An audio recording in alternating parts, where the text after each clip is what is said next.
Much like when we measure the distance to the bases, when we measure the mound or the distance to the pitcher's mound, we are also going from that back corner of the plate. Again, using your hammer and your nail, as well as the loop in the back of the measuring tape. We're going to stick that in there, hammer it down so it stays still. Again, this is easier with two people, so if let's say there's a hammer and a nail missing from your box, you get an assistant coach or a parent to help you hold this in position. But the nail should help. And you just roll it out to the pitcher's mound.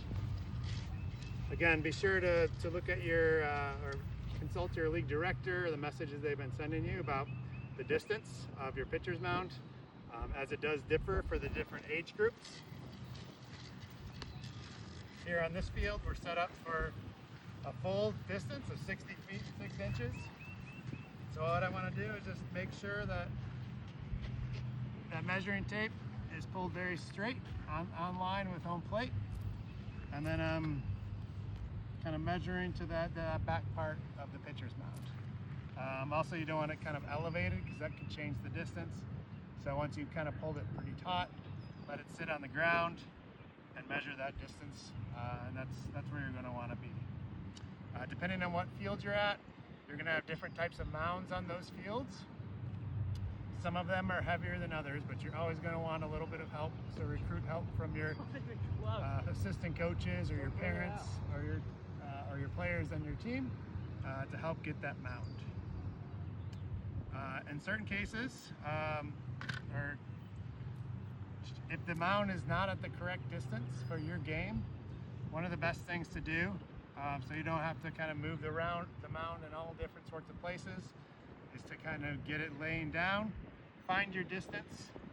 So let's say I wanted to take this mound to 56 feet, right here.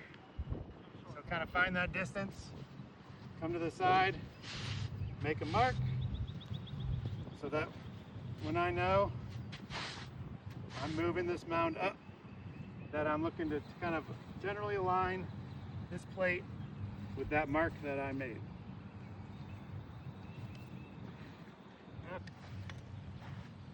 Okay, so when measuring your bases to get ready for the game, you're going to need your tape measure. Also in your bin, you should have some sort of hammer as well as a nail that you can use to keep this placed. So you can do this either by yourself, obviously, with somebody else is a little more helpful. What you're going to want to do is at the loop at the end of the tape measure, just kind of line it up there at the very end point of the plate. And nail that in. That'll hold it steady. And from there, you can just pull your tape measure down foul line. In your handbook and also from your league director, you should also get the distances for the bases. It's going to be a little bit different depending on your age group. I don't know what those are, so we're going to have to... So it's going to be a little bit different for age group. Let's say, for instance, here we are measuring to 70 feet. We just kind of pull that tight. Make sure we're down that baseline.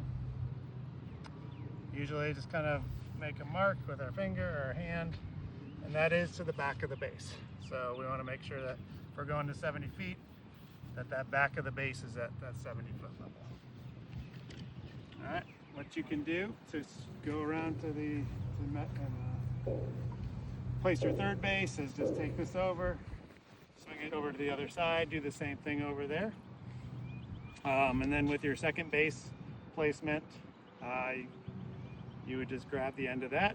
Why don't I actually do that?